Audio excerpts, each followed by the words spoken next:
Bom dia, pessoal. Meu nome é Pietro, sou um dos organizadores. Hoje a gente vai ouvir mais um seminário do A5. Gostaria de agradecer a todo mundo que está aqui, tanto de maneira virtual como de maneira presencial aí no IME. Hoje, mais uma vez, a gente está fazendo esse esquema duplo de duas coisas, de presencial e virtual. E, bom, espero que a gente consiga fazer ainda mais algumas vezes. Hoje quem vai falar para a gente é o João Rafael de Mello Ruiz. Ele é um aluno de mestrado na Sorbonne, em Paris, e recentemente foi aprovado também para o doutorado. Então, em alguns meses, será um doutorado. Ele vai falar sobre formas modulares e por que a gente deveria se importar com elas. Gostaria de agradecer muitíssimo o João por aceitar falar aqui com a gente e passar a bola para ele. Beleza. Então, gente, como dá para ver pelo título da palestra, vai ser bastante direto ao ponto. Vai ser uma coisa tipo, por que eu deveria achar isso legal? Por que eu deveria me importar? É um tópico que eu comecei a estudar, na realidade, digamos, ali por volta de maio do ano passado, que fazendo uma publicidade aí, não sei se vocês conhecem, mas tem um evento que acontece todos os anos chamado Arizona Winter School, que é um evento de alguns dias lá na Universidade do Arizona, de temas específicos, assim, é temático por ano, mas tudo dentro de aritmética, teoria dos números, geometria algébrica, é um evento bem legal. E eu participei em 2021 na versão que foi virtual por causa da pandemia. E aí foi meu primeiro contato assim, com formas modulares. E até por isso eu vi que tem professor presente, né? Peço desculpa até que não vai ser uma coisa tão tipo pesquisa, o que está acontecendo agora.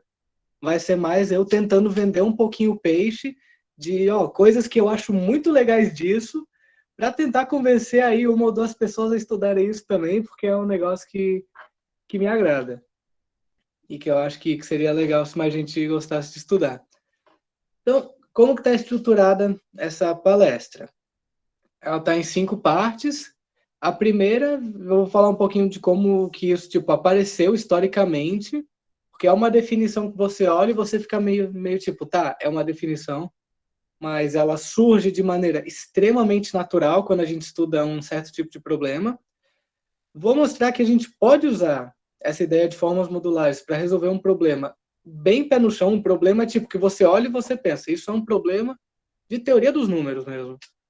Falar de uma coisa que é chamada curvas modulares, que é um conceito bastante central e bastante importante para muita coisa de teoria dos números.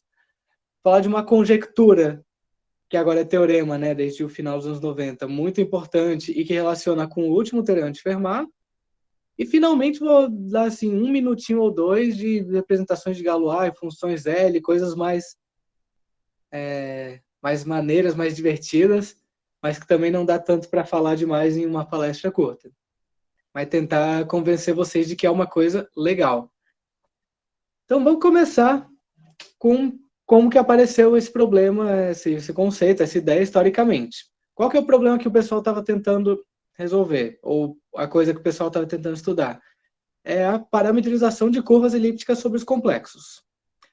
A gente pode até mesmo definir uma curva elíptica como sobre os números complexos de maneira específica, como sendo os números complexos por um reticulado, em que um reticulado é z mais z ômega 1 mais z ômega 2, em que ômega 1 e ômega 2 são linearmente independentes sobre R. Então, uma coisa meio assim, né? Tem aqui 2 números complexos, e daí você faz todo o quadradinho.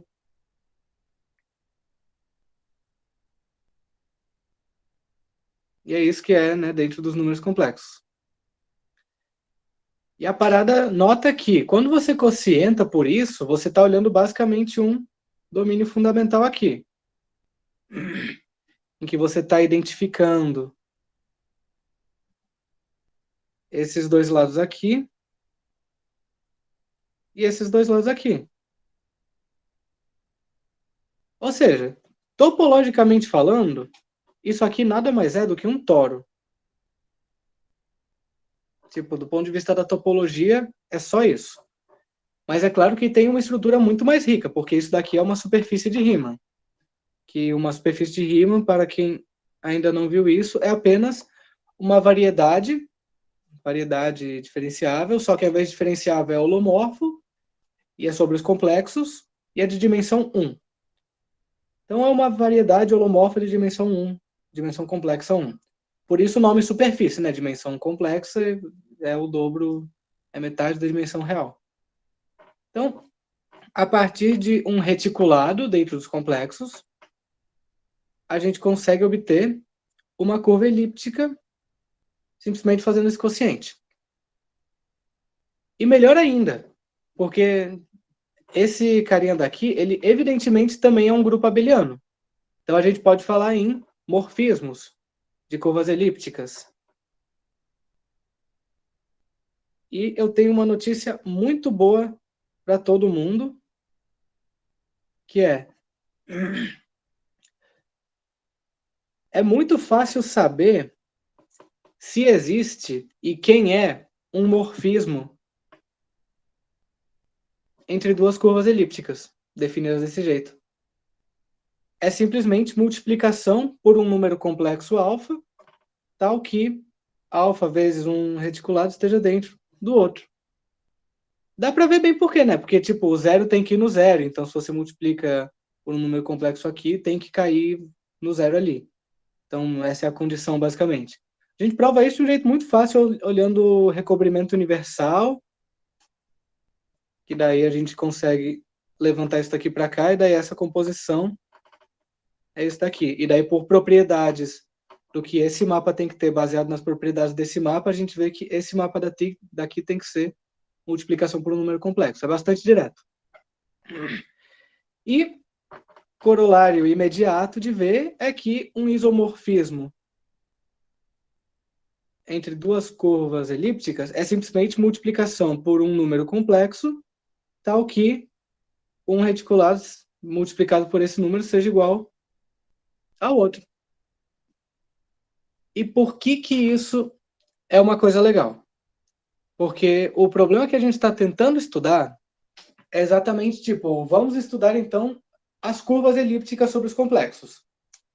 Então, meio que tentar olhar todas ao mesmo tempo. Então, eu estou tentando olhar o espaço de parâmetros. Para quem já ouviu essa palavra, o espaço de moduli de curvas elípticas, complexas especificamente, né?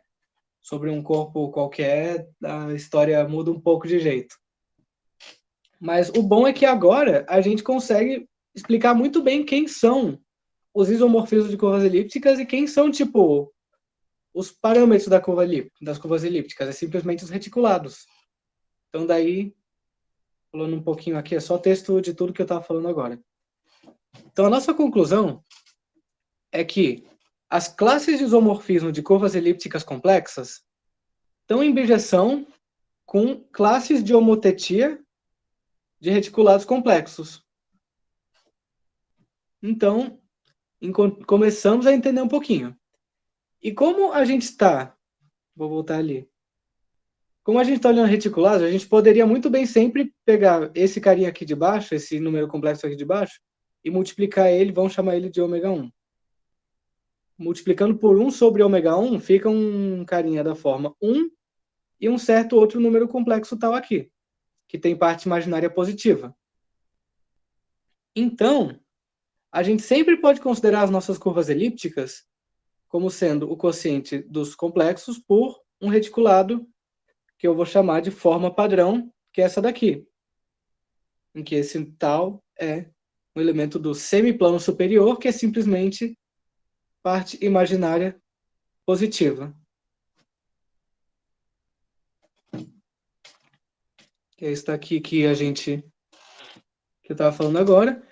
Então, isso quer dizer que, na real, para cada curva elíptica, ela vai ter ali o representante de classe dela o representante da classe de isomorfismo dela no semiplano superior. Isso quer dizer que o semiplano superior parametriza curvas elípticas? A resposta é ainda não. Por quê? Porque é possível acontecer uma coisa desse tipo daqui, em que alfa é um número complexo. porque simplesmente a gente tem que escrever tal linha como alfa vezes algum A tal mais B, vamos dizer assim, e 1 como sendo alfa vezes C tal mais D. Se a gente divide uma expressão por outra, a gente tem que tal linha é igual a tal mais B sobre C tal mais D. Ação de Möbius.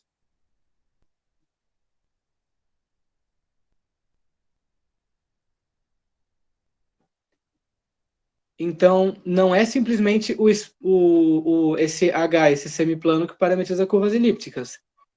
É esse semiplano quocientado por essa ação de SL2 de Z. Essa a ação esquerda. E aí, isso aqui claramente é uma matriz inteira. Ela claramente tem determinante unitário, porque justamente é um isomorfismo aqui. E o determinante é positivo porque a gente está especificando a orientação das coisas aqui. Para que daí tanto tal quanto esse tal linha estejam no semiplano superior. Ou você pode também fazer uma conta bastante direta, assim. Muita coisa que eu vou falar aqui você pode verificar no braço, fazendo conta de matriz 2x2. Então, tipo, se tem alguma coisa que não está clara, alguma coisa que eu falo assim, você fica encucado, fazendo na mão assim, em 15 minutos sai. Juro para vocês. Então, é esse espaço aqui, que é o espaço cujos pontos estão em bijeção com as classes de isomorfismo de curvas elípticas. Que é isso que a gente quer dizer com ele parametrizar. A gente define esse espaço, o nome mais curto dele é y de 1. Esse 1 está indicando só que é o SL2 de Z. E aí, y de n vai ser alguns subgrupos menores. Então tá. E é claro que como a gente está lidando com espaço de... Oi? Desculpa, o que seria Y de N? Y de n, eu vou dar a definição explícita daqui a pouquinho. Mas já para explicar alguns termos, existem alguns subgrupos de SL2 de Z que a gente chama de gama de n, que é simplesmente o núcleo da redução módulo n. Então, SL2 de Z, SL2 de Z por n de Z. E aí, é o quociente do semiplano superior por alguns subgrupos menores. Eu vou também definir com mais calma daqui a pouquinho. Obrigado. Ok. Então, a gente tem esse espaço de parâmetros aqui, esse espaço de moduli. E seria muito bom se a gente pudesse dar uma estrutura realmente geométrica a esse cara. Querendo dizer, não simplesmente fazer desenho, mas querendo dizer dar uma estrutura de variedade diferenciável, holomorfa, superfície de Riemann de preferência a esse cara. Só tem um pequeno problema para quem já viu essas coisas de tipo grupos de Lie, quocientes, e, sabe, quocientes de variedades, é que tem que ter uma ação bem comportada para a gente conseguir fazer isso com aqueles teoremas mais, digamos, standard. O problema é que essa ação de SL2 de Z no semiplano superior, ela é meio zoada. Querendo dizer, ela tem pontos cujo estabilizador não é trivial. A gente consegue mesmo assim dar uma estrutura de superfície de Riemann a esse quociente. A única coisa que a gente tem que prestar atenção é para esses dois pontos, porque e dá muito facilmente, tipo, você postula quais são os pontos e você faz a conta para descobrir quais eles são. Né, que acaba sendo o... primeiro de tudo, aliás, né, todo ponto tem estabilizador não trivial, porque tal é igual a menos tal sobre menos 1, que então menos 1 vezes tal. Mas isso não vale tanto porque isso daqui é simplesmente menos 1 vezes a identidade, né? Então, de certa maneira, a coisa certa a se fazer seria olhar P SL2 de Z, que é simplesmente você considerar que múltiplos escalares, né, tipo mais ou menos 1 no caso aqui, mais ou menos 1 uma matriz, é a mesma coisa. Mas mesmo olhando isso, no PSL2, tem pontos com estabilizador não trivial. Dois deles, o I, que é igual a menos 1 sobre I. Então, isso aqui é 1 vezes I. E a raiz cúbica de 3.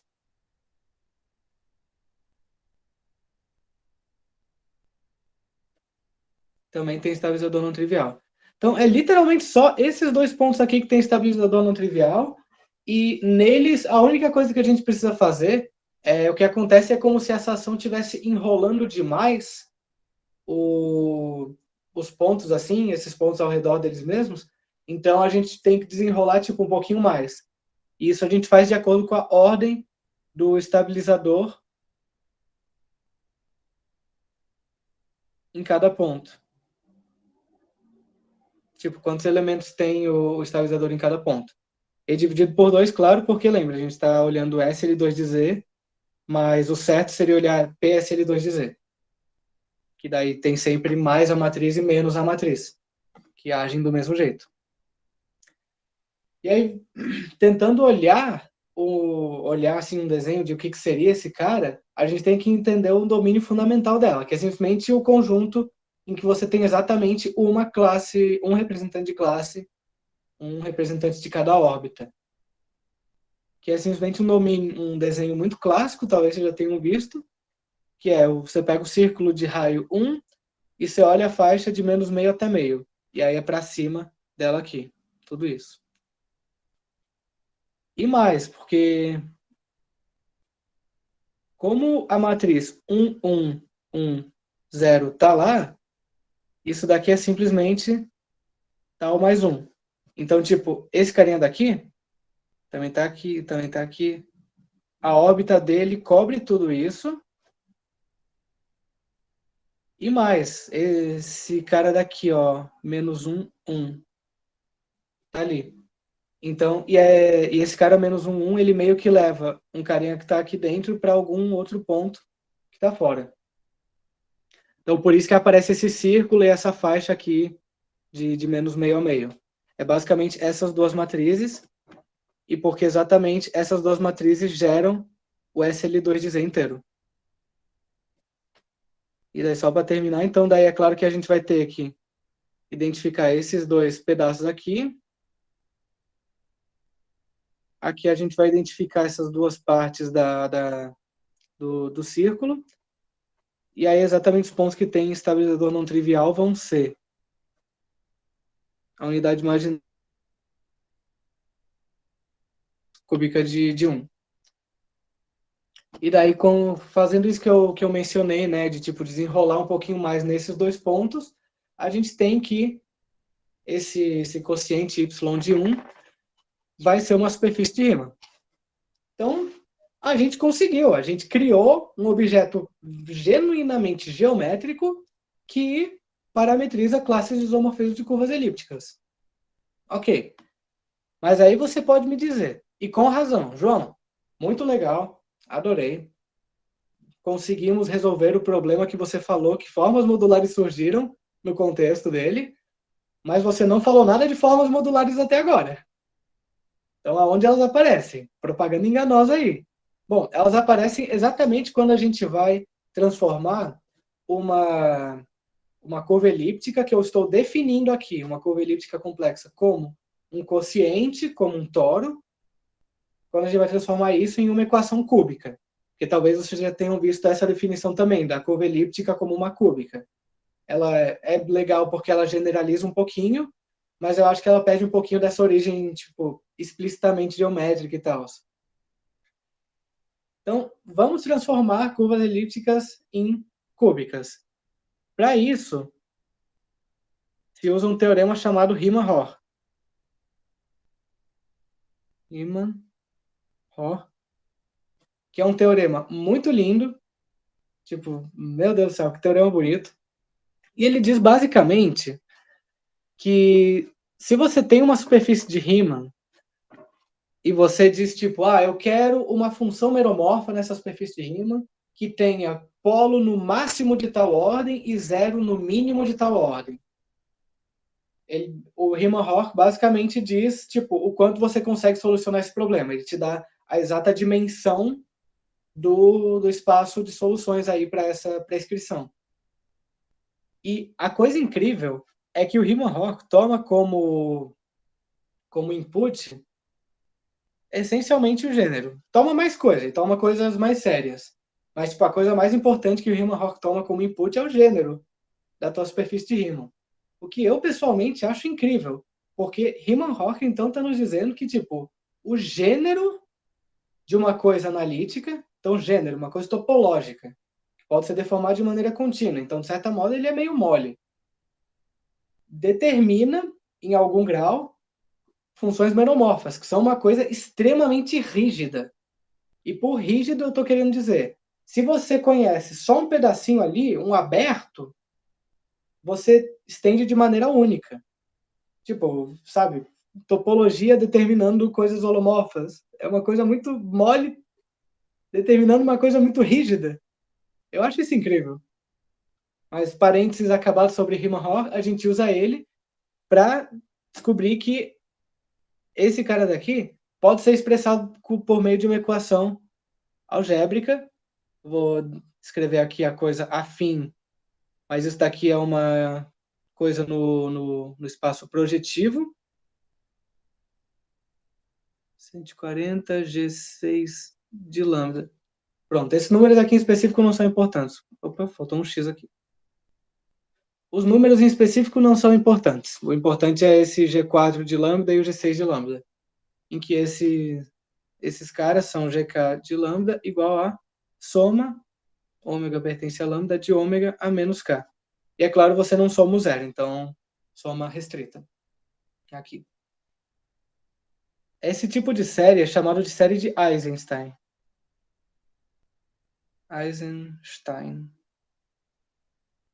E esse, finalmente, é o primeiro exemplo assim de tipo curvas de formas modulares. E por que vem o nome forma modular? Porque a palavra modular ela é usada mais ou menos desde o final do século XVIII com Euler, e botando em termos mais contemporâneos, quando a gente fala alguma coisa modular, a gente está basicamente querendo falar de quocientes. Então, tipo, C por lambda, a gente está quocientando por lambda. Então, uma função que é função do reticulado, a gente poderia chamar de uma função modular, porque é uma função cujo mod a gente está olhando. E a forma vem de, por exemplo, forma quadrática, forma linear. É uma coisa meio que homogênea. Por que isso? Porque dá para ver muito imediatamente que se a gente multiplica o reticulado por um número complexo, isso dá uma coisa homogênea nesse sentido assim.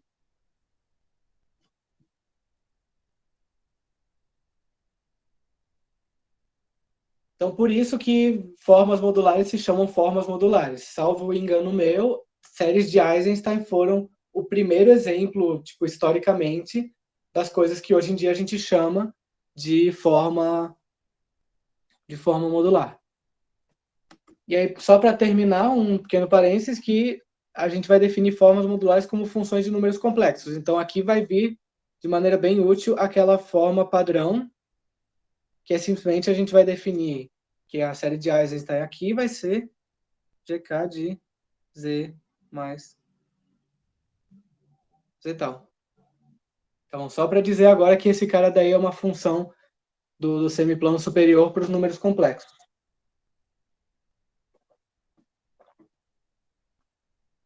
E aí você pode me dizer, peraí, João, eu notei uma coisa. Você disse que se alfa lambda é igual a lambda linha, então as curvas elípticas vão ser isomorfas.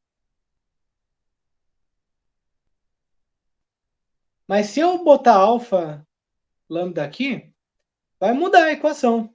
E é verdade, muda a equação. Só que muda de um jeito bastante previsível e dá literalmente todas as mudanças de coordenadas possíveis. E se a gente multiplica aqui por alfa, a gente vai estar fazendo basicamente a mudança de coordenada de x, y para u quadrado, x, y, em que u é igual a alfa ao quadrado. Então, tipo, não somente a gente multiplicar isso dá uma mudança de coordenadas na equação algébrica agora, como toda mudança de coordenadas vem de uma multiplicação assim por um alfa. Então, tipo, realmente essa coisa daqui dá uma objeção assim entre as equações cúbicas, com algumas coisinhas a mais, e as classes homofílicas de curvas elípticas, só para desencargo de consciência. Então, esses caras não são invariantes, mas são ao menos de mudança de coordenadas. E agora, finalmente, a gente chega na definição de curva elíptica. De forma modular, desculpa. Aliás, antes a gente vai ter uma definição auxiliar, ali o que, inclusive, o Pedro tinha perguntado antes, que é um subgrupo de congruência, é um subgrupo que contém algum daqueles subgrupos gama de N, que é aqueles núcleos disso daqui. Um exemplo, assim, bem imediato, são as matrizes dessa forma daqui. Tipo, é extremamente esse tipo, essas matrizes em específico que a gente quer, porque nota que a gente vai ter uma condição lá que vocês vão ver imediatamente, que vai querer dizer que forma modular é N periódica. E daí, então, por causa disso, ela vai ter uma série de Fourier, e aí os coeficientes de Fourier das formas modulares vão ser, tipo, extremamente importantes. Então, a gente olha, assim, pelo menos nesse contexto aqui, formas modulares relativas a grupos de congruência, justamente porque a gente quer um jeito bastante fácil, bastante imediato de falar em série de Fourier. Então, começar a primeira parte da definição de forma modular, que é uma forma fracamente modular de peso K com respeito a um subgrupo de congruência é uma função holomorfa que tem uma determinada condição de homogeneia. Então, tipo, sempre que eu tenho uma matriz gama no meu subgrupo de congruência, f de fazer o gama agir no meu argumento é igual a simplesmente multiplicar aqui, meio que essa parte de fora sai com um expoente.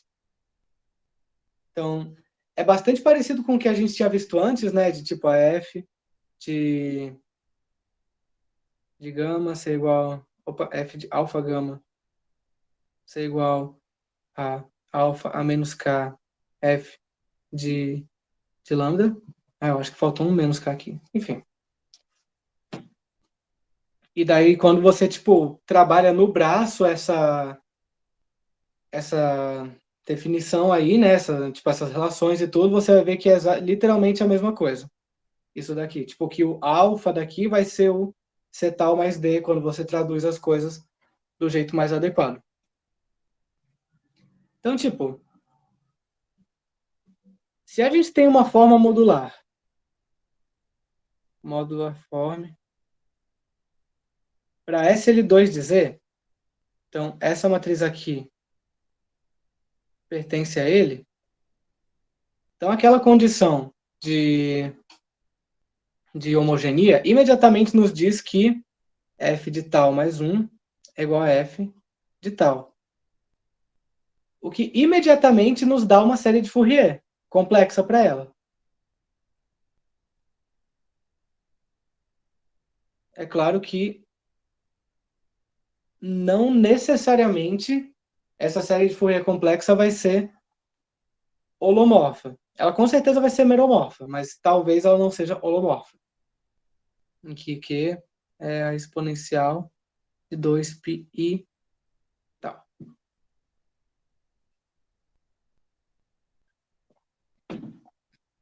Porque justamente ela pode ter problemas. Aqui eu vou desenhar o plano complexo Q na origem.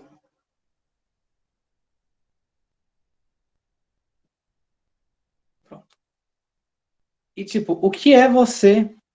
E aí a definição de forma modular, finalmente, vai ser exatamente uma forma fracamente modular que seja holomorfa na origem quando a gente analisa aqui a série de Fourier dela. E o que é você se analisar, você se aproximar do zero aqui?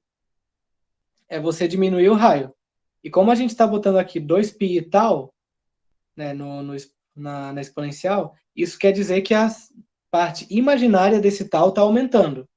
Porque daí quando você multiplica o i com i vai dar uma coisa negativa, e daí a parte real vai estar diminuindo, a parte, né, real desse argumento, então o raio aqui da exponencial vai estar diminuindo, à medida que a parte imaginária da tal vai aumentando. Então, eu estou falando isso tudo só para justificar o nome holomorfa no infinito. Porque quando você está subindo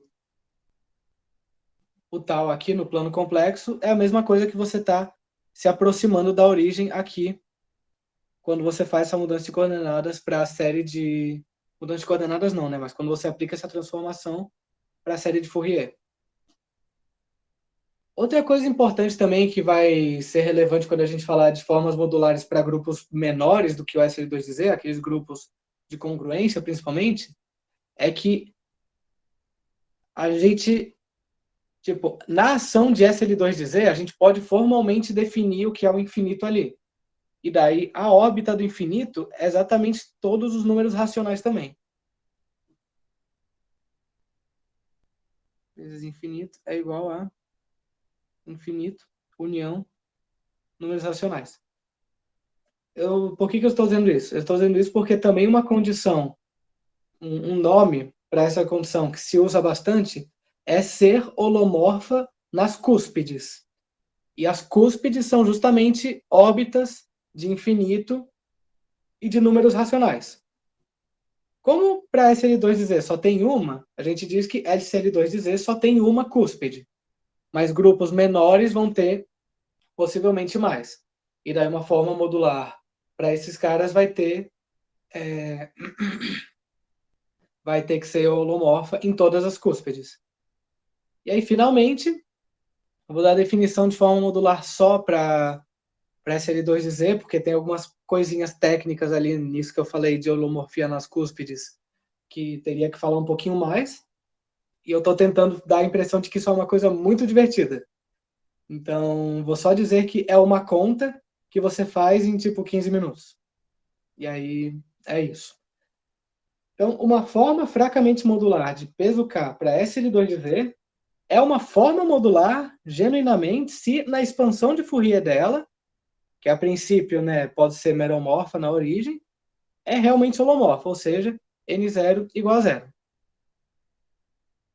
E aí tem uma definição a mais, que é, se ela nas cúspides também for zero, ou seja, no caso SL2Z aqui, a gente está dizendo que a zero é igual a zero, essa forma modular é dita ser cuspidal.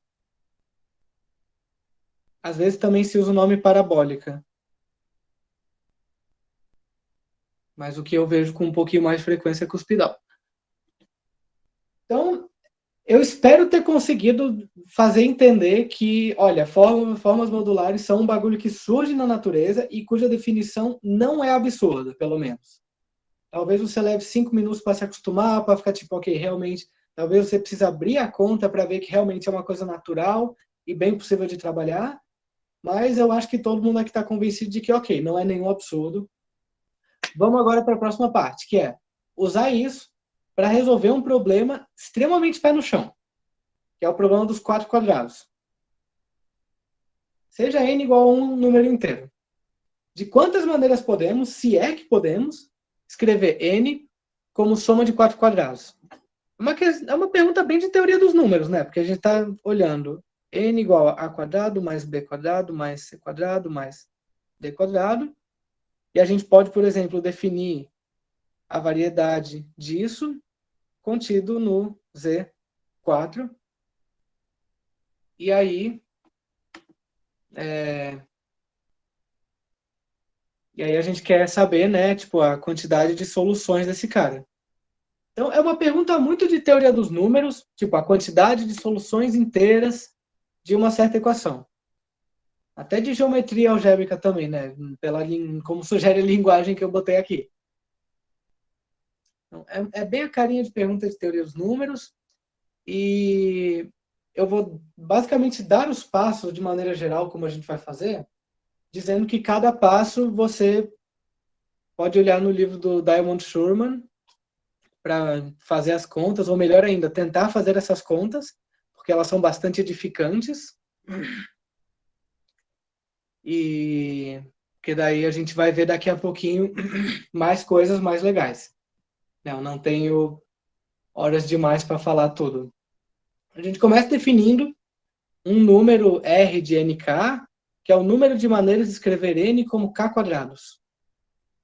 Então, a gente vai estar interessado em olhar os Rn4. Então, como a gente está interessado em olhar esses caras, é claro que, como sugere aqui a notação do N, a gente vai organizar eles em uma série de Fourier. R de N, K, Q elevado a N.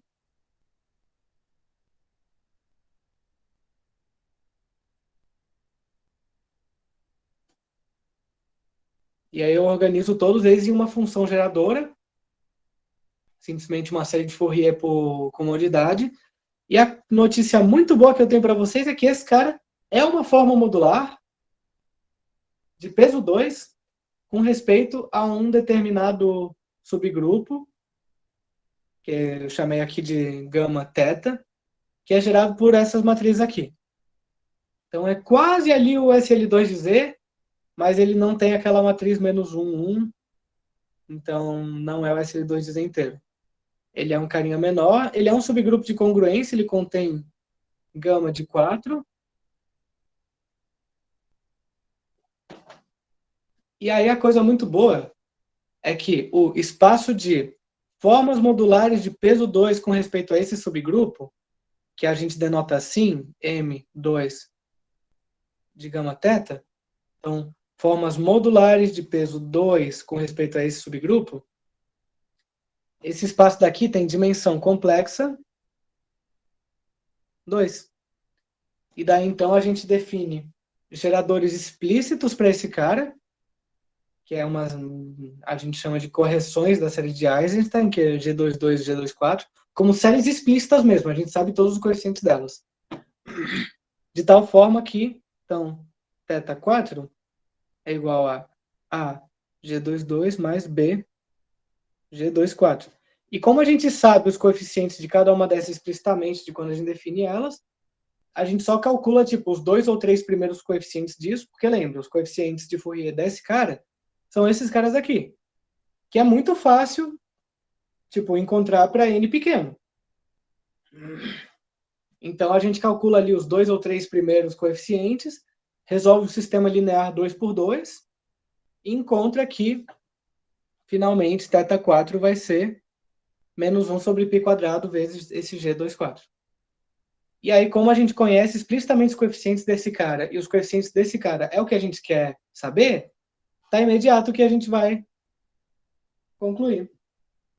Que daí, então, a quantidade de maneiras de escrever n como soma de 4 quadrados é simplesmente a soma, 8 vezes a soma de d para d, um divisor positivo de n, que não é múltiplo de 4. Então, é uma fórmula bonita. Eu acho que podemos considerar que nosso trabalho aqui está feito e que a gente conseguiu resolver esse problema de teoria dos números usando formas modulares e, melhor ainda, de maneira que a gente poderia ter olhado outras formas modulares aqui, né?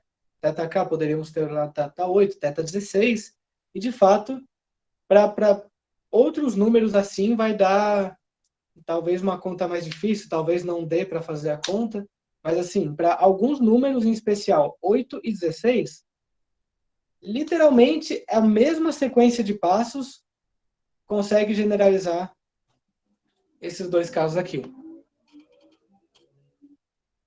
Então, espero agora ter convencido vocês, espero antes ter convencido vocês de que é uma definição natural, espero agora ter convencido vocês de que é uma definição útil, que a gente usou ela para resolver um problema de teoria dos números.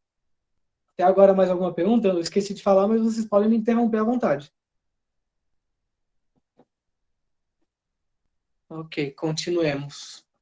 O espaço das formas modulares de peso alguma coisa, você escreveu tem dimensão 2, depois você escreveu com uma combinação linear, porque é um espaço vetorial. Isso, exatamente. Isso daqui é um espaço MK de gama. Isso aqui sempre é um espaço vetorial complexo. E aí, no caso, a dimensão aqui, a dimensão é como o espaço vetorial complexo. Ok, obrigado. Aí, então, agora que a gente resolveu esse problema, vamos falar um pouquinho de curvas modulares, que é aquele, né, que eu falei do SL2 de Z quocientando o H. Se a gente tem um subgrupo de congruência, a gente pode simplesmente olhar também a mesma ação, tá certo? Que está contido aqui. E porque contém algum gama de N, por aquela questão de queremos ter séries de Fourier na mão para usar. Então, por isso que esse gama contém esse cara daqui, esse gama contém esse cara, está dentro desse cara daqui, por uma questão de vamos trabalhar num caso um pouquinho mais simples. E o problema desse cara daqui é que ele não é compacto. E isso é uma coisa muito importante. Porque uma coisa que a gente faz muito assim nessa área de formas modulares, formas automorfas, programa de Langlands, é tipo, a gente olha, eu posso falar a palavra cohomologia? Você pode falar todas as palavras que você quiser. Ok, então eu vou falar essa palavra. A gente olha a cohomologia desse tipo de objeto aqui, com coeficientes em algum lugar, e aí nessa cohomologia, geralmente coisas interessantes vão acontecer. Tá bom? Então, a gente quer muito poder calcular isso daqui de maneira fácil. O problema é que, para a gente poder garantir que isso aqui é. Para a gente garantir de maneira, digamos, prática, que isso daqui vai ser finito, entre outras coisas, a gente precisa que esse objeto geométrico seja compacto. E esse cara não é compacto. Então, a gente pega uma compactificação dele, que a gente chama x de gama, que é simplesmente você botar todas as cúspides. Lembra? O infinito e os números racionais. É basicamente, então, você olhar o quociente do semiplano estendido, agora a gente botou os racionais, botou o infinito, e a gente olha essas órbitas. No caso gama igual a SL2 de Z, ele inteiro, isso vai ser simplesmente a gente adicionar um ponto lá no infinito. Em caso de grupos menores, isso vai querer dizer botar mais, mais pontos. Então, esses dois caras aqui são os primeiros exemplos do que a gente chama normalmente de curvas modulares. Outros exemplos vêm de dois subgrupos também muito importantes, que eu escrevi na anotação assim, mas eu quero dizer matrizes em SL2 de Z, cuja redução módulo N dá isso. Então, tipo, redução módulo N tem que dar 1, 0, 1 e qualquer coisa aqui nessa entrada. E aqui para esse gama zero é só que tem que ser múltiplo de N aqui no canto inferior esquerdo. E aí pode ser qualquer outra coisa aqui. Sujeito, claro, a estar em SL2 de Z. Então o determinante tem que ser 1.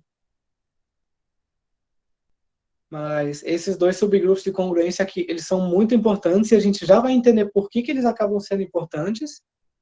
E eles estão tudo encaixados um no outro. Então o gama de N está no gama 1 de N, que está no gama 0 de N, que é o maior deles. Inclusive, um exercício muito legal e, de novo, edificante demais para se fazer é provar que esses caras são, tipo, subgrupos normais. Esse cara daqui também é normal. E calcular, tipo, quem são os quocientes de um por outro e tal, e calcular quantos elementos tem no quociente, porque é uma conta bastante elucidativa, eu vou dizer. Então, eu recomendo vocês fazerem a conta. Isso é um exercício no Diamond Sherman. No final, eu vou falar um pouquinho de bibliografia também, dar umas recomendações de leituras para vocês. Então, daí, como eles estão encaixados, a gente tem uma sequência assim de morfismos nas curvas modulares. Do x de n, a gente vai para o x1 de n e a gente vai para o x0 de n. E a mesma coisa para os y estrelinha de n, em que estrelinha pertence a 0, 1 e nada. Então, o que eu estava dizendo ali, questão da normalidade, e essas curvas modulares são importantes. E por que elas são importantes? Porque lembra que o y de 1, ele parametriza as classes de isomorfismo de curvas elípticas. E módulo isomorfismo. Esses espaços daqui, ou melhor, o y1 de n e o y0 de n, também parametrizam coisas importantes.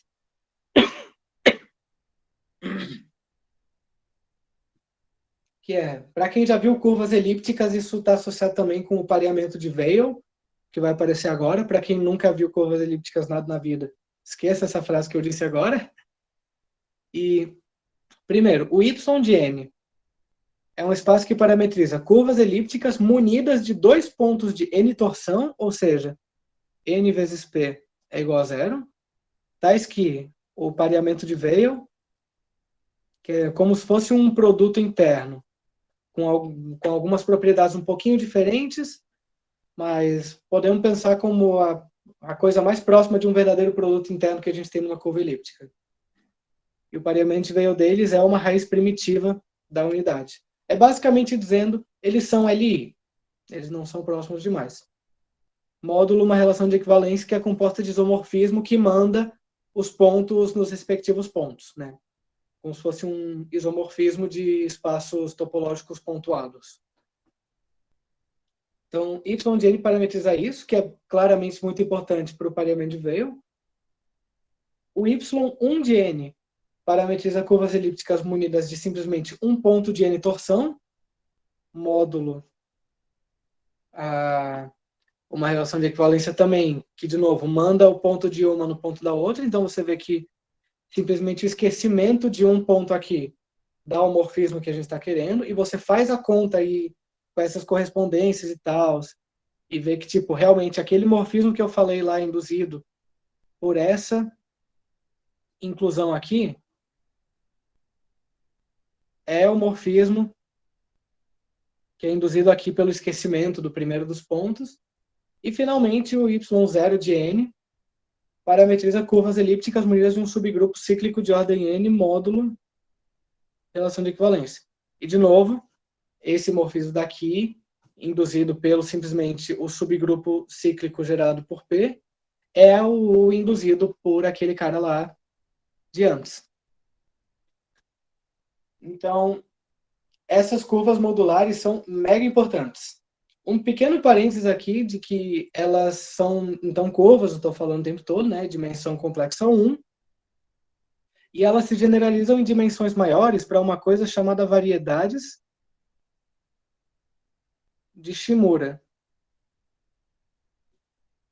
Que aí, de novo, em teoria dos números, em programa de Langlands, é em variedade de Shimura, tipo assim, na cohomologia de variedades de Shimura com coeficientes em algum lugar, aí eu vou dar spoiler, é coeficientes em que é L, barra, números L-ádicos, o fecho algébrico. Na cohomologia de variedades de Shimura, acontecem coisas muito interessantes, que eu vou falar daqui a pouquinho, vou puxar de volta isso daqui. E aí o que eu trabalho no doutorado é um negócio chamado Stuka, que isso daqui é tudo sobre os números racionais. Se ao invés dos números racionais a gente estivesse lidando com corpos de funções, que são corpos dessa forma daqui, o que a gente estaria usando não seria variedade de Shimura, mas espaços de moduli de Stukas.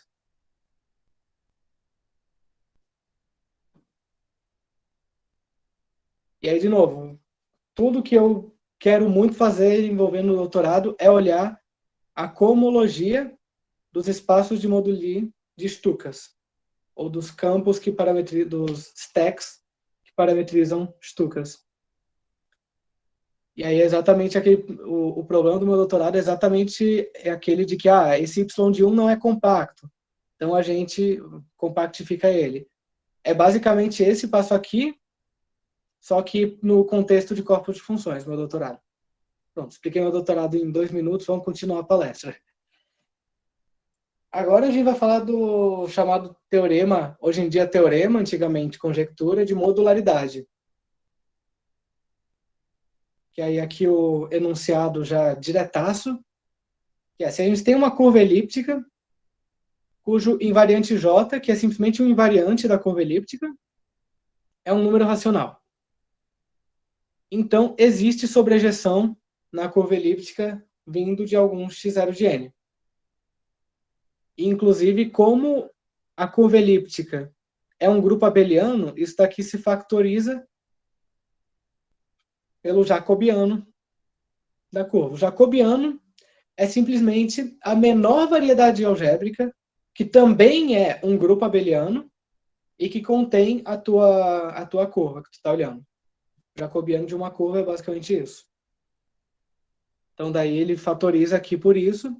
Então, a gente tem um enunciado basicamente idêntico, trocando x0 por j0.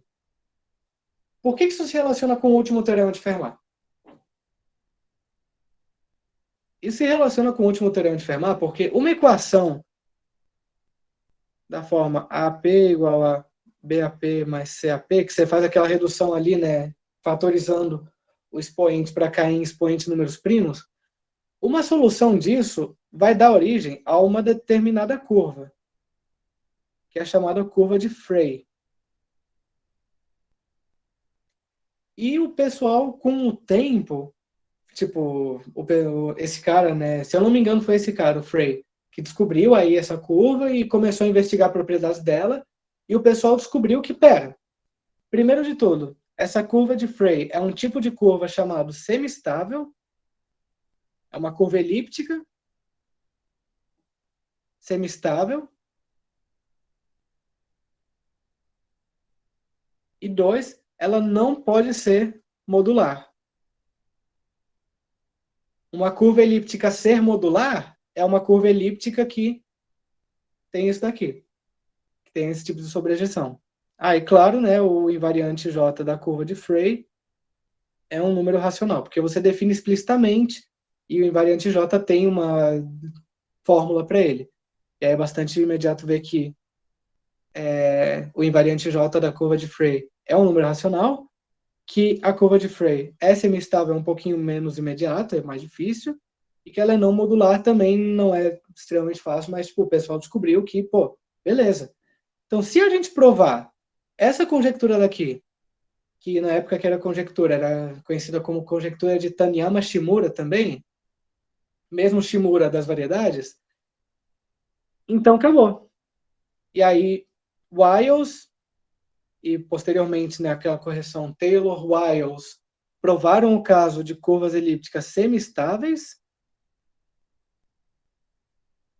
E aí eu não lembro como é que foi sendo a ordem assim dos casos que foram sendo provados, mas aí basicamente essas 5 pessoas, o Russell, Conrad, Diamond, Taylor e Wiles, foram provando ao longo de um período ali de uns, eu acho que uns 5 ou 6 anos, cada vez mais casos, né, cada vez mais tipos de curva elíptica, cada vez mais coisas mais gerais, até chegar em alguma coisa do tipo, uma curva elíptica do tipo que 17 não divide o invariante J dela, no caso que seja inteiro.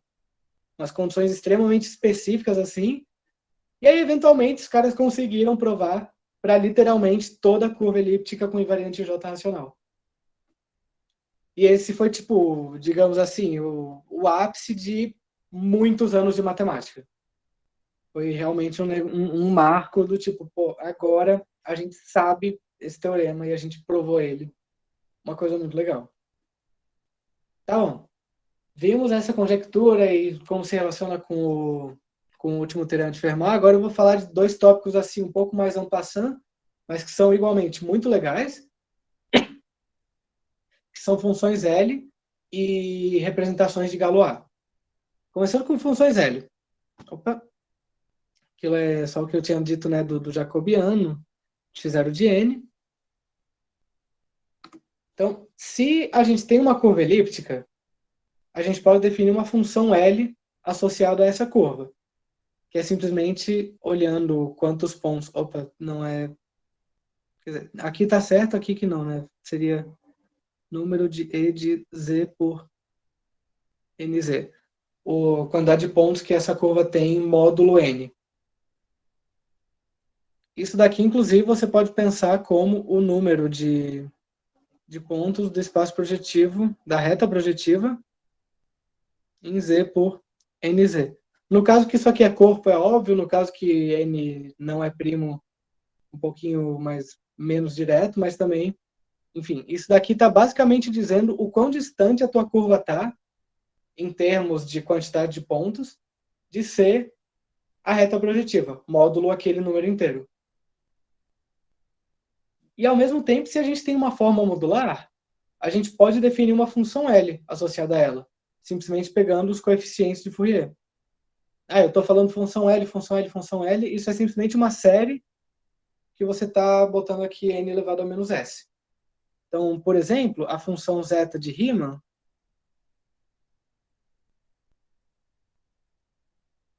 é uma função L.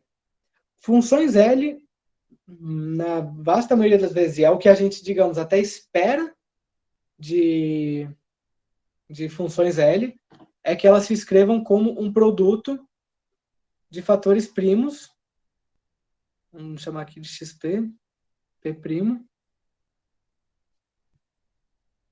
Isso aqui é chamado de produto de Euler.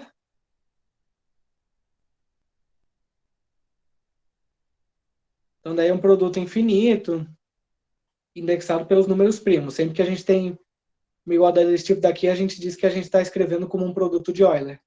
E, digamos, a gente espera de uma função L que mereça seu nome, que ela tenha um produto de Euler, porque é uma coisa muito boa e que nos tira de uma coisa que é estudar números inteiros e nos põe para estudar números primos, que, primeiro, é mais legal e, segundo, às vezes é mais fácil, porque não necessariamente Z por NZ vai ser um domínio, mas Z por PZ, isso aqui vai ser um corpo sempre, FP. Então é até mais fácil a gente olhar coisas módulo números primos do que módulo números inteiros no geral.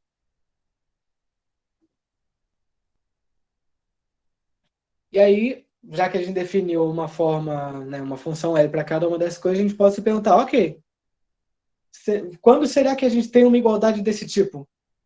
Ou seja, a pergunta precisamente é, dada uma curva elíptica E, quando existe uma forma modular, F, tal que a função L da curva elíptica é a função L da forma modular. Ou seja, quando que a quantidade de pontos que a curva elíptica tem módulo diversos números inteiros é dado pelos coeficientes de uma série de Fourier. No caso, aqui a série de Fourier. E a resposta é, talvez até não surpreendentemente, sempre que o invariante J da tua curva elíptica for um número racional, sim. Então, existe a forma modular. Inclusive, a gente pode ser até mais específico nesse caso e dizer que ela é uma forma modular cuspidal, que a gente denota SK, com respeito ao grupo de congruência gama zero de N, e é um tipo específico de forma modular chamado de new form, ou forma nova.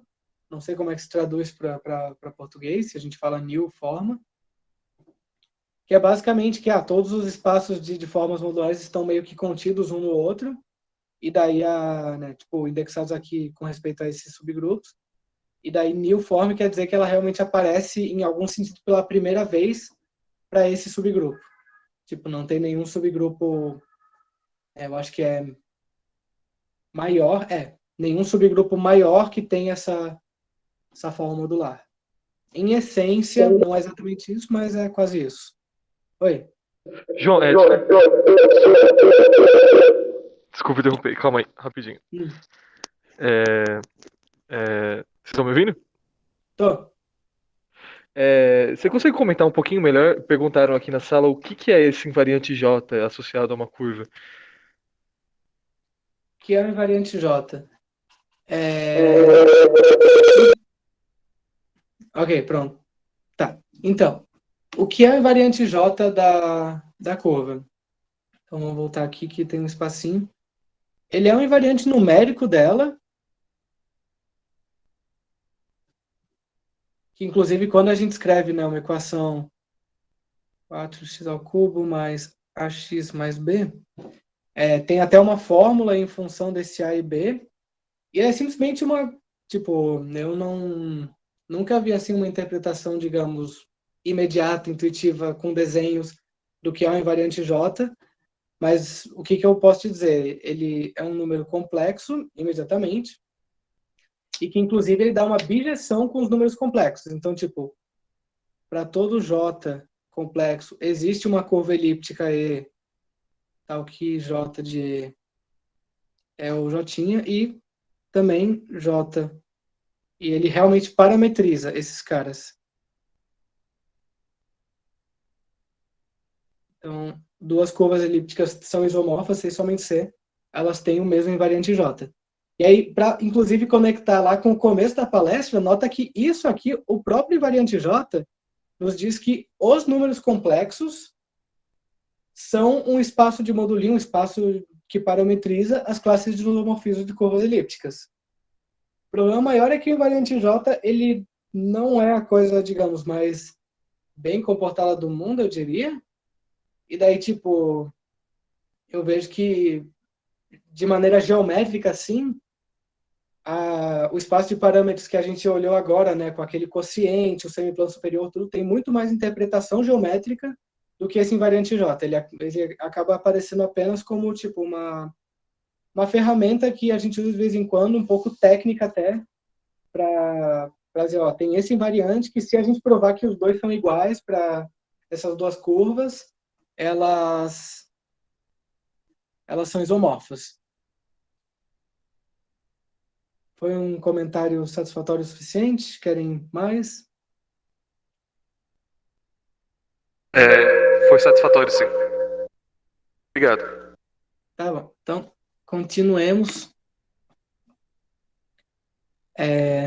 Então, tendo falado um minutinho de funções L, eu estou vendo que o tempo já está também passando um pouquinho, mas só para terminar. Uma coisa muito legal é que por que esse tipo de teorema daqui é muito útil?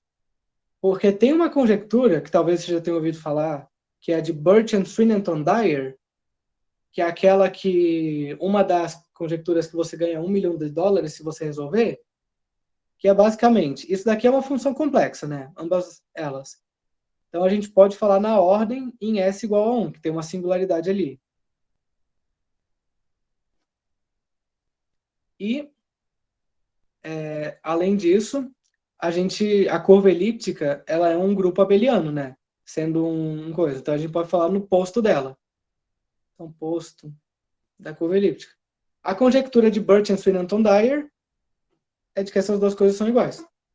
O que é muito grande. Tipo, nos seria muito legal ter essa conjectura provada. Ela é um pouquinho mais geral, porque ela é para curvas elípticas sobre corpos quaisquer, e não só complexos, mas vamos ficar nesse caso aqui. E aí, tipo, digamos, a coisa legal é que é muito mais fácil a gente estudar a função L de uma forma modular do que de uma curva elíptica. Então, esse tipo de coisa, ainda mais com um monte de característica que a gente sabe ter da forma modular. Então, esse teorema aqui nos ajuda a estudar Burchard, Swinnerton, Dyer, porque justamente nos permite trocar a função L da curva elíptica pela função L de uma forma modular. Então, última coisa que eu... Elíptica? O que é o oposto de uma curva elíptica? É porque uma curva elíptica E, ela é um grupo abeliano, sempre. Certo. E aí, então, é o oposto dela como o grupo abeliano mesmo. E daí vai ter uma parte livre e uma parte de torção. E aí é o oposto da parte livre, no caso. Certo, entendi. Ok. Então, aí, representações de Galois. E pode ter um nome, né, assustador, assim, representações de Galois, mas é simplesmente representação de algum grupo de Galois. L sobre K, vamos dizer, em GL de algum espaço vetorial. Ou seja, simplesmente um grupo de Galois agindo em um espaço vetorial. Isso que é representações de Galois. Representações de Galois L-ádicas é simplesmente se esse espaço vetorial é um espaço vetorial sobre os números L-ádicos. ou o fecho algébrico deles. E aí, geralmente, nota cultural, para situar o pessoal que se interessar mais, a gente geralmente usa L quando a gente já está trabalhando com um número primo P e a gente quer que L seja um número primo diferente de P. Então, daí, geralmente, a gente vai falar em QL, L-ádico, tudo isso. Então, a gente vai estar interessado em obter representações de Galois, por quê? Porque o rolê de teoria dos números, teoria algébrica dos números no geral, digamos, tá bom, não o rolê todo, mas o santo graal é você estudar o grupo de Galois absoluto de Q.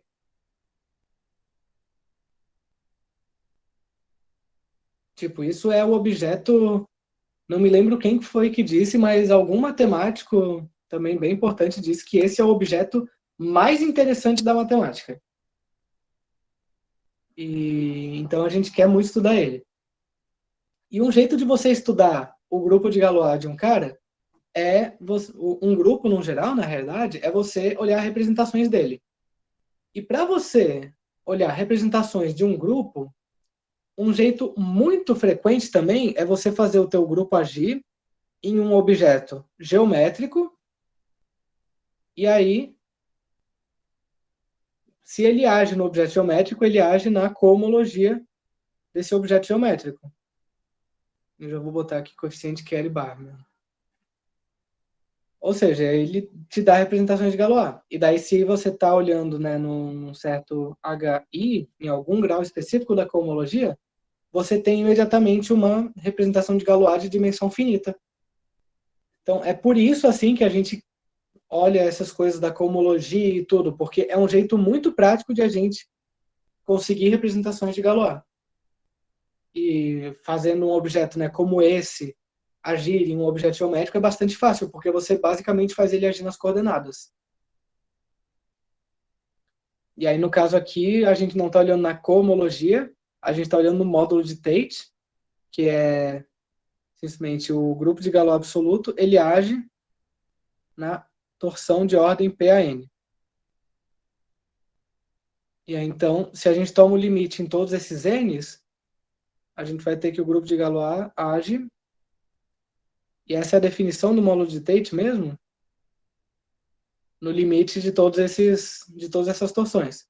E aí, finalmente, a gente só tensoriza com QP, para que isso dê realmente um espaço vetorial sobre os números p-ádicos. E daí, então, a gente tem GQ agindo num espaço vetorial, a gente tem uma representação de Galois.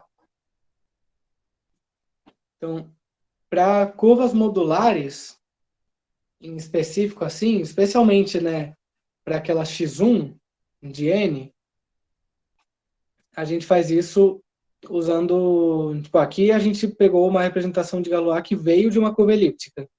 Para a gente pegar uma representação de Galois que veio de um daqueles x estrela de n, a gente usa, na realidade, o jacobiano da curva, que é o J estrelinha n. E daí, de novo, usando isso daqui e essa construção assim, a gente consegue criar imediatamente representações de Galois. E aí uma coisa legal é que o módulo de Tate, ele tem uma interpretação como a homologia do teu espaço. Então, o módulo de Tate é como se fosse, podemos interpretar muito facilmente como a homologia da curva elíptica. E o negócio é que daí, quando a gente olha esse espaço daqui, as formas diferenciais, quocientado pela homologia, isso daqui, o dual disso, ou seja, é como se a gente estivesse olhando basicamente as integrais. Tá bom? Isso aqui é basicamente o operador de integral. Isso daqui é o jacobiano. E aí esse espaço daqui, ele é, inclusive, isomorfo ao dual das formas modulares cuspidais de peso 2, dual.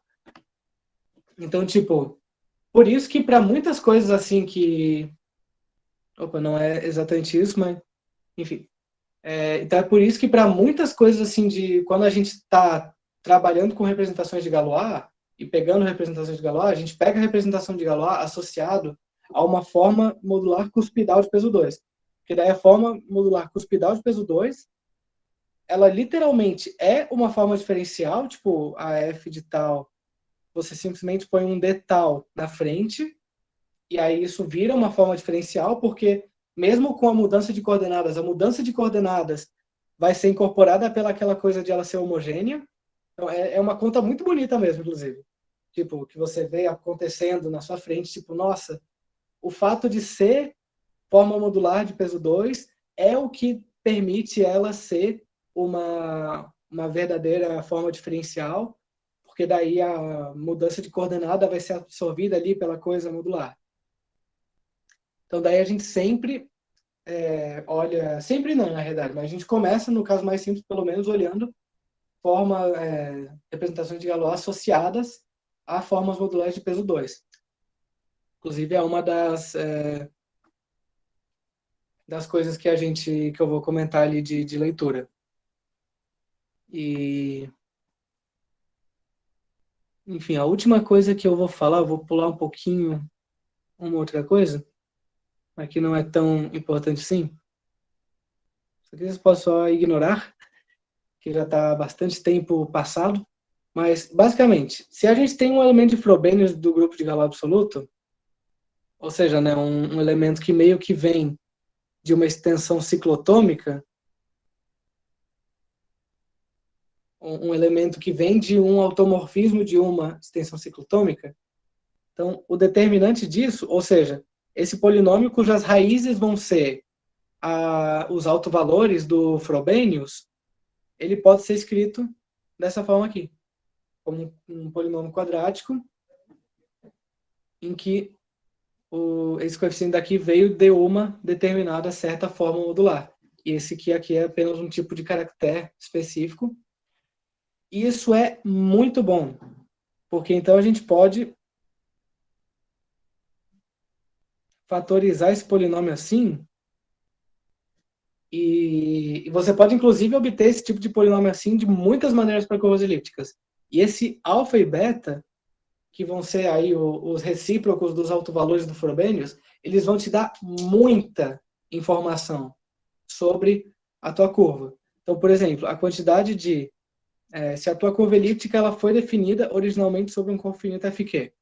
Você consegue fazer uma construção que é bastante parecida com isso, e daí você vai ter que a quantidade de pontos que a tua curva elíptica tem numa extensão de grau n vai ser uma expressão explícita em função de alfa e beta. Se eu não estou enganado, a fórmula em específico não é importante, o importante é que ela é muito simples, é uma coisa bastante dessa forma daqui.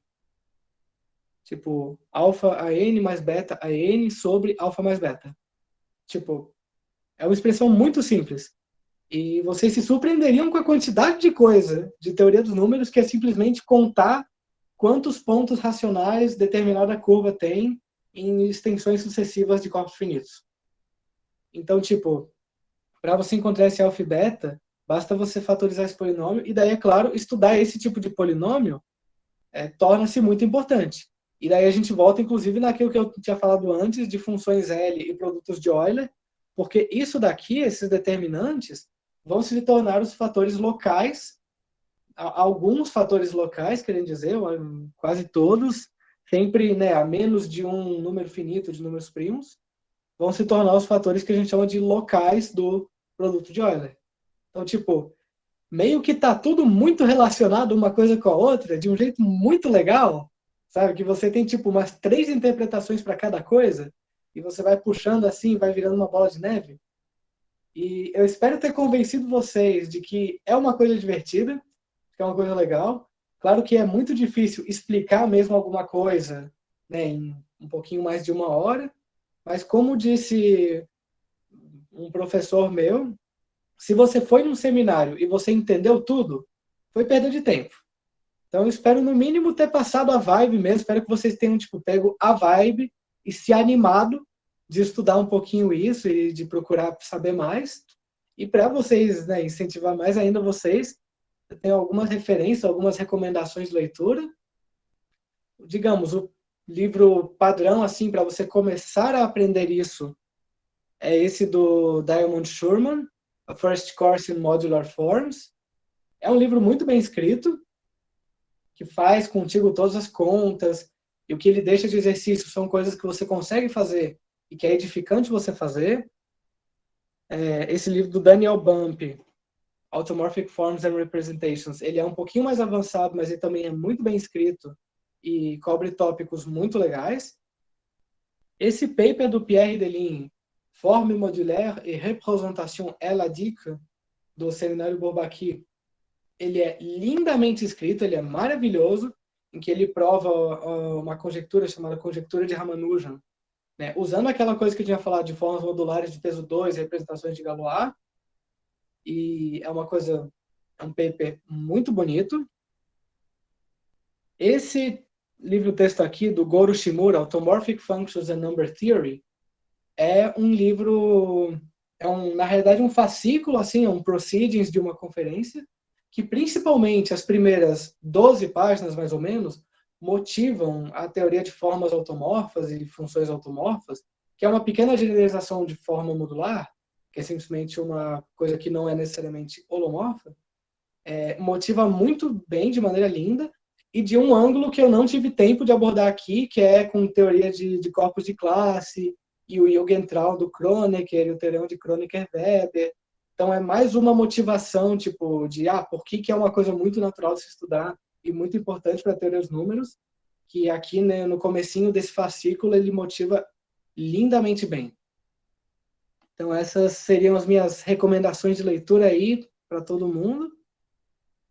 E minha apresentação acaba por aqui. Agradeço a atenção. Se vocês quiserem mais recomendações de leituras, quiserem conversar mais sobre o assunto, ajuda para estudar algo também, deixei meu e-mail ali no primeiro slide da apresentação, deixa eu voltar lá.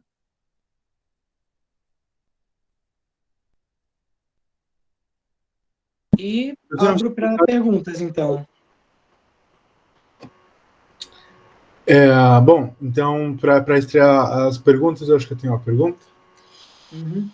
Aqui, digamos, o começo da coisa das formas modulares foi, digamos, para estudar o espaço de Mondolini das curvas elípticas. E a pergunta é se, estudando outras curvas algébricas, tem como fazer coisas modulares, coisas parecidas.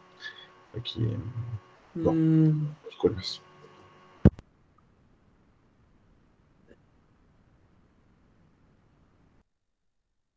Tipo assim, o problema maior que eu vejo, e aí algum professor que sabe mais, talvez se souber a resposta também complemente, mas o que eu diria sobre o assunto é que tem uma dificuldade que as formas modulares surgiram pelo menos, né, quando a gente pegou uma curva elíptica e foi transformar numa equação algébrica.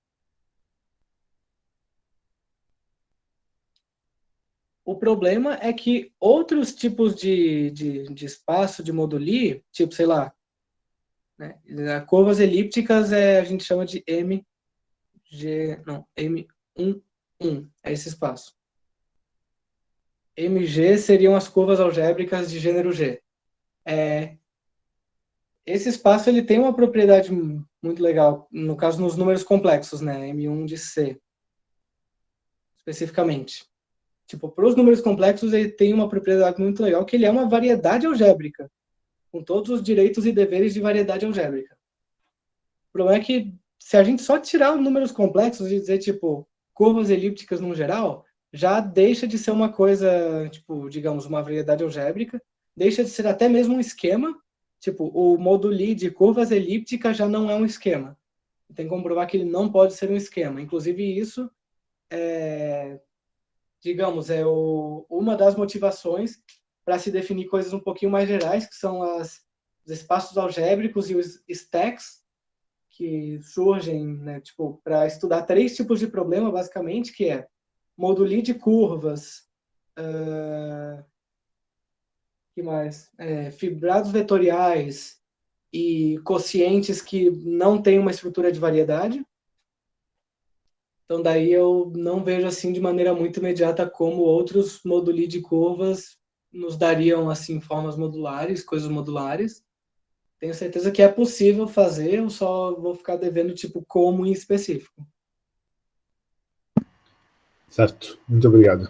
Eu acho que para gênero maior também é verdade que isso dá uma variedade algébrica. Eu acho que dá, inclusive, uma variedade complexa. Então, Legal. acho que é, inclusive, uma bola. Temos mais perguntas aqui. Desculpa, eu não sabia se você tinha terminado, Pietro, não? Sim, terminei. Vai lá. Beleza. Mano, peraí, rapidão. Sobe um pouquinho sobre isso pra eu ouvir. É... Pô, desculpa a pergunta, mas é só. Eu fiquei curioso, tipo, quando você tava falando de representações de Galois, você primeiro comentou que você pode obter elas a partir de ações em contextos geométricos.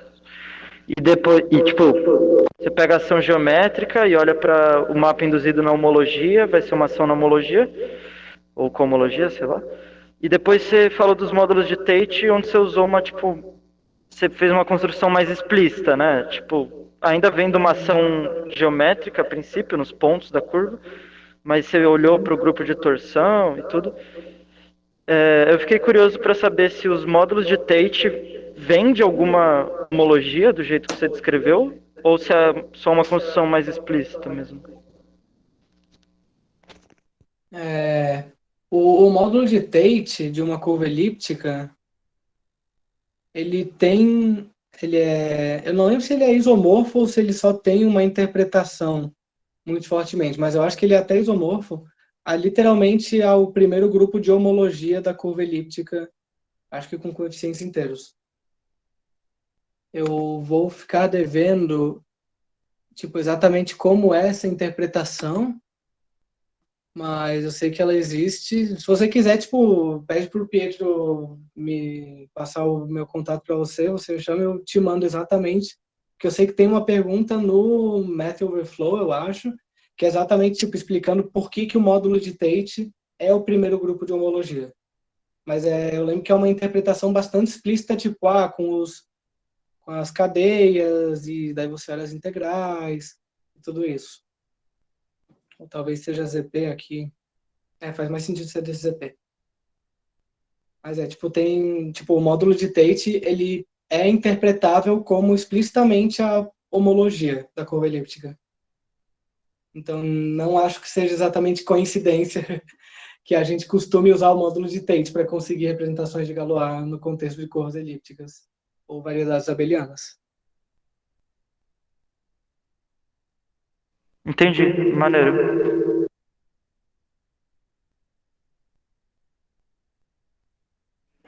João, eu acho que eu tinha mais uma também. Uhum. Vitor, se você quiser escrever, eu posso. Oi. Ah, bom. Não, Não, eu acho que agora tá de boa, você tá conseguindo me ouvir legal, né? Tá de boa. Legal, desculpa aí novamente. Então, acho que é uma pergunta meio boba, meio ignorante, mas é pra minha curiosidade mesmo. Aí no final você comentou realmente que esses grupos de homologia, de cohomologia, eles aparecem porque é um jeito relativamente fácil de você fazer aparecer representações de grupo de Galois e tal. Mas eu lembro que antes você tinha comentado de grupos de cohomologia em outro contexto, se eu não me engano era a cohomologia dos Y1, YN, essas coisas assim. Desculpa se eu estiver errado. Mas eu queria saber se, tipo, tem realmente alguma, sei lá, uma interpretação aritmética, uma interpretação de teoria dos números bonitinha, assim, naquele contexto também, né, para você ver, sei lá, por que você vai considerar esses grupos de cohomologia aí. Uma interpretação de teoria dos números.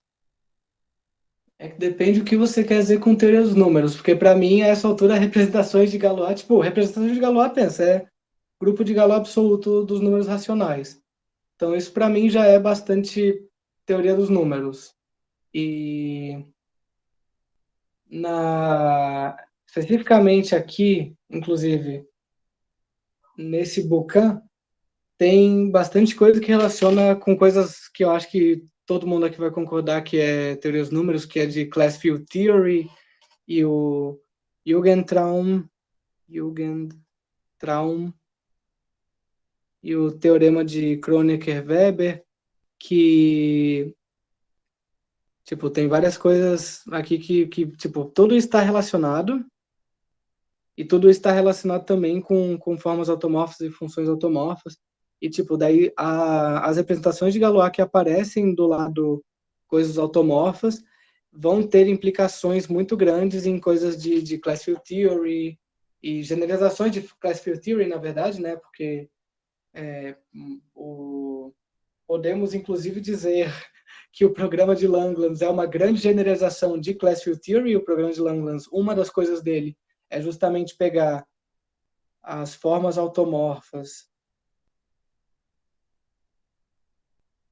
e associar a representações de Galois. E isso aqui é simplesmente uma generalização de Class Field Theory, que quando você faz dimensão 1, dá exatamente Class Field Theory. Então, tipo, você pode dizer que tudo isso de representações de Galois e tal, e simplesmente os morfismos do grupo de Galois absoluto para os complexos, e daí, é claro, né, passa então, como isso daqui é abeliano, passa pela abelianização, e daí então isso daqui cai tudo no contexto do teorema de Kronecker-Weber, que é aquele que vai dizer que a extensão de Galois maximal, não ramificada e abeliana é gerada por raízes da unidade. Então, tipo, tudo isso de representações de Galois tem uma interpretação muito forte tipo, porque a gente usa a homologia, digamos, para conseguir essas representações de Galois. E essas representações de Galois, elas vão ter uma interpretação, no caso, né, de dimensão 1, por meio do teorema de Kronecker-Weber e Class Field Theory, dizendo, olha, a extensão abeliana maximal dos números racionais é tal. O que eu acho ser bastante teoria dos números.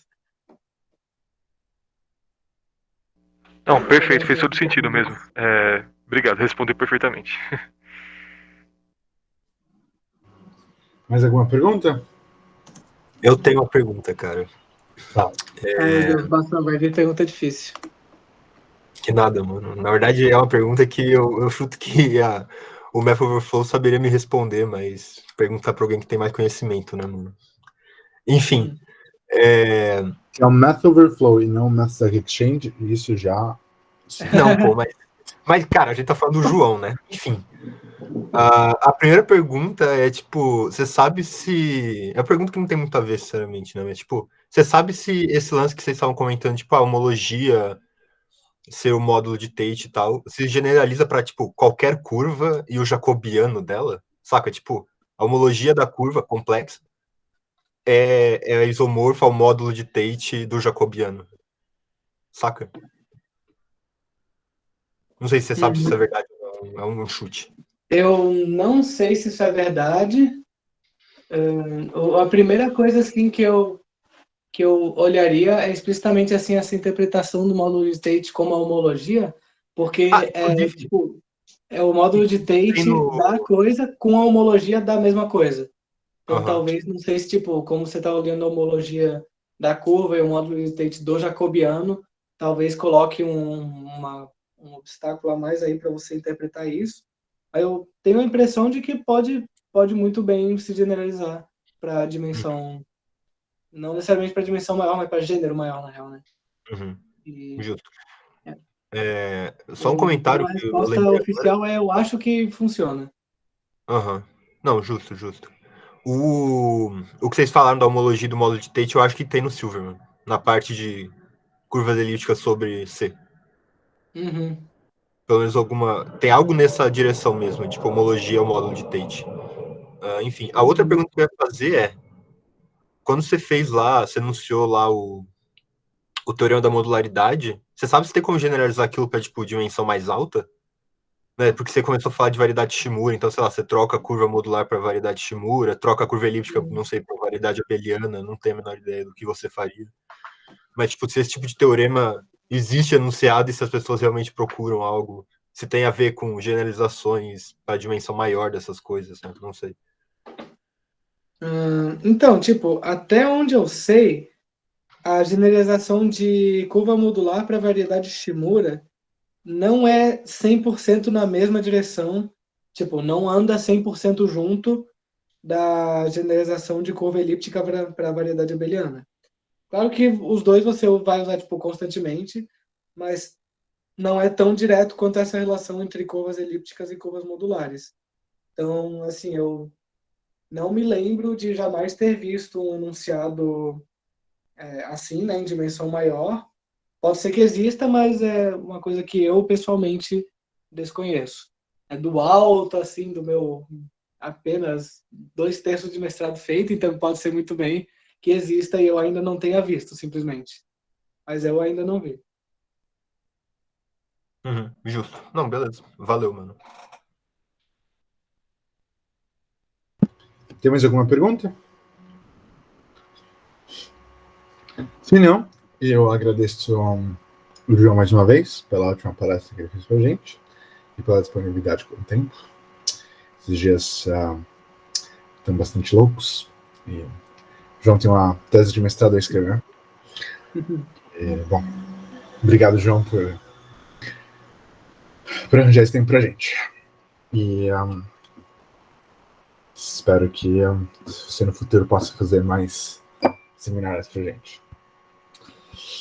E, bom, eu vou interromper a gravação e agradecer o João mais uma vez. Valeu.